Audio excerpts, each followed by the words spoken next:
បាទគ្រប់ជំរាបសួរពុកម៉ែបងប្អូនក្នុងភូមិមីងបាទគ្រប់25ខែក្រុងជាទីគោរពជាទីស្រឡាញ់បាទវិលមកជួបខ្ញុំបាទ6 one day ទិញលក់រថយន្តសាថ្មីទៀតថាអង្គភូមិមីងណាថ្ងៃនេះផងដែរខ្ញុំមានរថយន្តមួយគ្រឿងមកបង្ហាញជូនពុកម៉ែបងប្អូនបាទទើបកាត់បានបណ្ដាលថ្មីបាទគឺជាប្រភេទរថយន្ត Toyota Camry ឆ្លាមបាទឆ្នាំផលិតឆ្នាំ2000បាទឡាននេះបាទជាប្រភេទឡានកលីបាទក្នុងលឿងដបលបើកបាទថ្មីណាស់ពុកម៉ែបងប្អូនបាទលំដាប់មេឡានបាទឆ្លាមនេះបាទយូកាត់បានមួយទេបាទ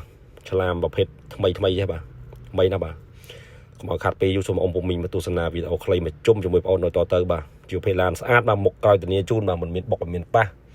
មិនមានកាត់តឬស្កោបដូរពណ៌ទេបាទថ្មីបាទមួយគ្រឿងនេះបាទជាប្រភេទឡានកលីក្នុងលឿងបើកដបលបាទពង4បាទ speaker GVL ទៀតបាទឡាននេះបាទថ្មីណាស់ឆ្វេងស្ដាំមុខក្រោយកន្លុកលៀតដូចវីដេអូបងប្អូនបង្ហាញបាទជាប្រភេទឡានបងប្អូនរៀបចំឲ្យស្រេចបាទឯកសារគ្រប់បាទឆ្នាំ2000ផលិតភ្នំពេញ 2U បាទការរៀបចំដោយពុកម៉ែបងប្អូនឃើញបាទក្នុងវីដេអូនេះបាទហើយមកកផ្លេតែម្ដងមកយកទៅប្រើតែម្ដងទាំងយ៉ាងហ្នឹងឯងហើយអស់អ៊ីណុកត្រឡប់គ្រឿងឯងហើយអស់បាទត្រឡប់កញ្ចក់ត្រឡប់អីណុកមកជុំរយន្តហើយបាទក្នុងលឿងនេះអេចុចបាទជាប្រភេទឡានកលីបាទនេះបាស GVL បាទ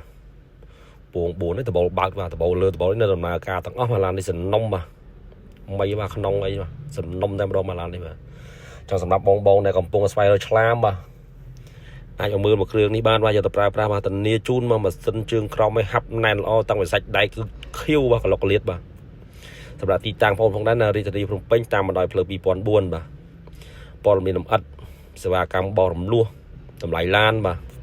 ពុកម៉ែបងប្អូនអាចខលសួរនៅលេខទូរស័ព្ទទាំង3ប្រព័ន្ធឬអាចឆាតអភ័យបងប្អូនបាទនេះគូតក្រោយបាទខៀវកន្លុកលៀតថ្មីបាទសម្រាប់ពុកម៉ែបងប្អូននៅតាមបណ្ដាខេត្តឆ្ងាយនេះអាចទស្សនាវីដេអូខ្លីសង្ខេបនេះបានបាទ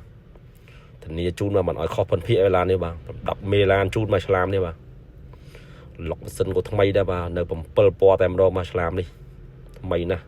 យូកាត់បានមួយបាទ10មេឡាននេះបាទនេះកលីបាទលេខតួនៅខាងមុខនេះបាទក្បាលបងក្បាលអីនៅ7ពណ៌បាទកាយកន្លុកលៀតដូចវីដេអូអញ្ចឹងបាទធានាជូនបើមានបុកមានប៉ះធានាចេញសហុយអីវិញបាទឡាននេះបាទថ្មីណាស់សិននៅ7ពណ៌បាទនេះថ្មីចឹងសម្រាប់បងដែលស្វែងរកឆ្លាមមកគ្រឿងនេះបាទមិនឲ្យខុសចិត្តទេបាទ